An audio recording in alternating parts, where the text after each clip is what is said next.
A brow lift procedure corrects the sagging of the brows or malposition of the brows.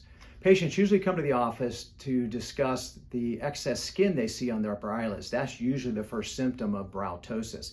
So when I examine the patient, what I have to do is put the eyebrow, make sure it's at the correct anatomical position, because as you can see, when you move the brow around, it changes the skin on the upper eyelid. So once the brow is in the correct anatomical position, you can assess whether the patient has excess skin on the upper eyelid, or if it's the malposition of the eyebrow, or a combination of both. If it's really bad positioning of the brow, or it's some sagging, then I usually do an endoscopic brow lift, which uses a small endoscope. You'll have 5 small incisions up in the hairline, 1 in the center of your forehead, 2 just on the side of that, and then 2 in the temporal area.